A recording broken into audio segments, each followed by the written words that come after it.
Hi, ഇന്ന് ഞാൻ എൻ്റെ ഒരു ദിവസത്തെ കുറച്ച് കാര്യങ്ങളാണ് ഞാൻ കാണിക്കുന്നത്.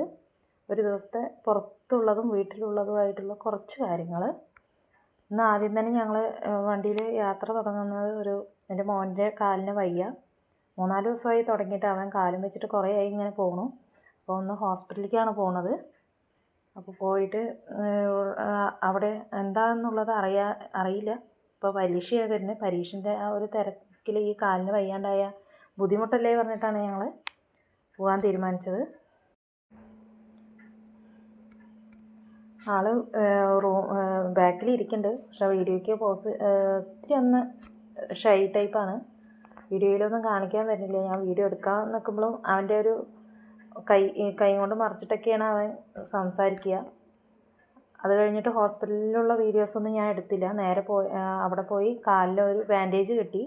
അപ്പോൾ അതും വെച്ചിട്ടപ്പോൾ അവന് വേണ്ട ഓണത്തിനുള്ള കുറച്ച് പർച്ചേസ്, അവന് വേണ്ട ഡ്രസ്സൊന്ന് വാങ്ങാനാണ് വന്ന്.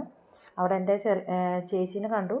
ചേച്ചീനെ കണ്ടിട്ട് ഫാമിലീനെ കണ്ട് വർത്താനം പറഞ്ഞിട്ടാണ് ഞങ്ങൾ അവിടുന്ന് കുറച്ചങ്ങോട്ട് അവന് വേണ്ട ആവശ്യമുള്ള സാധനങ്ങളൊക്കെ എടുത്ത് അവിടുന്ന് അങ്ങോട്ട് കുറച്ചും കൂടി ഒന്ന് എല്ലാവരുടെയും ഒന്ന് ചുറ്റി നടന്ന് ആവശ്യത്തിനനുസരിച്ച് ഡ്രസ്സും വാങ്ങി ഞങ്ങൾ പുറത്ത് പോന്നു. അധികമൊന്നും എടുത്തില്ല. മോനെ വേണ്ട 2 അപ്പോൾ ഉമ്മറത്തുള്ള ഒരു ആനയും ഉമ്മറത്തുള്ള ആ ഒരു ഇതാണ്. അവിടെ ഒരു കുഞ്ഞു കുട്ടി ഉണ്ടായിരുന്നു. ആ കുട്ടിയോട് കാര്യങ്ങളൊക്കെ ചോദിച്ച് ചിരിച്ച് കളിച്ച് എന്നിട്ടൊക്കെയാണ് ഞങ്ങൾ പുറത്തിറങ്ങിയത്. അവിടെ നിന്ന് അങ്ങോട്ട് വണ്ടി കയറിയിട്ട് ഞങ്ങൾ പിന്നെ രണ്ടാമത് പുറപ്പെട്ട് പോയത്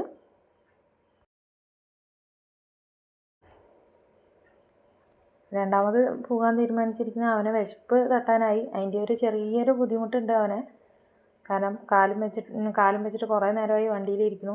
യാത്ര ചെയ്യാൻ പറ്റില്ല. അപ്പോൾ അത് കഴിഞ്ഞിട്ട് ഞങ്ങൾ ഹോട്ടലിലേക്ക് കയറി.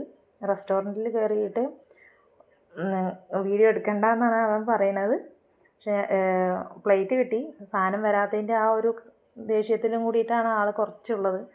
കുറേ നേരം കാവലിരുന്നിട്ട് തൊട്ടടുത്തുള്ളവർക്കൊക്കെ സാധനം എത്തി, അവനെ മാത്രം എത്തിയില്ല എന്നുള്ള കംപ്ലൈൻറ്റാണ്. അപ്പോൾ ആ നേരം ഞാൻ ചുറ്റുമുള്ള ഡ്രോയിങ്സും ഇതൊക്കെ നോക്കിക്കൊണ്ടിരിക്കുകയായിരുന്നു. കാണാൻ തന്നെ നല്ല ഭംഗിയുള്ളതായിരുന്നു. അപ്പോഴേക്കും ഇങ്ങനെ അടുത്തുള്ള ആൾക്കാർ വരുന്നുണ്ട്. അച്ഛനും മകനും വർത്താനം. അപ്പോഴേക്കും സാധനം വന്നു. അപ്പോൾ എല്ലാവരും ഭക്ഷണം ഒന്നിച്ചിരുന്ന് കഴിച്ചു. വീഡിയോസൊന്നും അധികം അങ്ങോട്ട് എടുത്തില്ല. കാരണം ചുറ്റും കുറേ തിരക്കായിരുന്നു. നല്ല ഓണമായിട്ട് റെസ്റ്റോറൻറ്റിലായാലും കടയിലായാലും നല്ല തിരക്കാണ്. അപ്പോൾ എവിടെയും അങ്ങനെ പൊതുവായിട്ട് എടുത്ത് പറ്റില്ല. അതൊക്കെ ഭക്ഷണമൊക്കെ കഴിച്ച് ഞങ്ങൾ കുറച്ച് ഞങ്ങൾ കഴിഞ്ഞപ്പോൾ ഞങ്ങൾ വീട്ടിലേക്ക് തന്നെ തിരിച്ചു പോന്നു. ഇതെല്ലാവർക്കും ഇഷ്ടമായെങ്കിൽ ഒന്ന് സബ്സ്ക്രൈബ് ചെയ്യാൻ മറക്കരുത് ആരും. എല്ലാവരും ലൈക്കും കമൻറ്റും ഒക്കെ ഇടണം. പുതിയ ചാനലാണ്. എല്ലാവരും ഒന്ന് സപ്പോർട്ട് ചെയ്തിട്ട് ഒന്ന് സഹകരിക്കുക. അപ്പോൾ എല്ലാവർക്കും ശുഭദിനം.